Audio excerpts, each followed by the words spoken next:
કૃષિ પાકોને નુકસાન મુદ્દે મુખ્યમંત્રી નિવાસસ્થાને મહત્વની બેઠક। મુખ્યમંત્રીની અધ્યક્ષતામાં મળનારી બેઠકમાં સહાય અંગે નિર્ણય લેવાશે। બેઠકમાં કૃષિ મંત્રી અને કૃષિ વિભાગના અધિકારીઓ ઉપસ્થિત। કૃષિ ઉપરાંત નાણાં વિભાગના અધિકારીઓ પણ બેઠકમાં હાજર। નુકસાની અંગે કૃષિ વિભાગ મુખ્યમંત્રીને પ્રાથમિક રિપોર્ટ સોંપશે। પ્રાથમિક રિપોર્ટને આધારે મુખ્યમંત્રી અધિકારીઓ સાથે ચર્ચા કરશે। ખેડૂતોને કરવાની સરકારી સહાય મુદ્દે બેઠકમાં નિર્ણય લેવામાં આવશે। સોમવારે મુખ્યમંત્રીએ કૃષિ મંત્રી વાઘાણી સાથે બેઠક કરી હતી।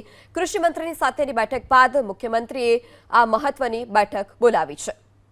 બેઠકમાં કૃષિ મંત્રી અને કૃષિ વિભાગના અધિકારીઓ ઉપસ્થિત। કૃષિ ઉપરાંત નાણાં વિભાગના અધિકારીઓ પણ બેઠકમાં હાજર। નુકસાની અંગે કૃષિ વિભાગ મુખ્યમંત્રીને પ્રાથમિક રિપોર્ટ સોંપશે। પ્રાથમિક રિપોર્ટને આધારે મુખ્યમંત્રી અધિકારીઓ સાથે ચર્ચા કરશે। ખેડૂતોને કરવાની સરકારી સહાય મુદ્દે બેઠકમાં નિર્ણય લેવામાં આવશે। સોમવારે મુખ્યમંત્રીએ કૃષિ મંત્રી વાઘાણી સાથે બેઠક કરી હતી। કૃષિ મંત્રીની સાથેની બેઠક બાદ મુખ્યમંત્રીએ આ મહત્વની બેઠક બોલાવી છે।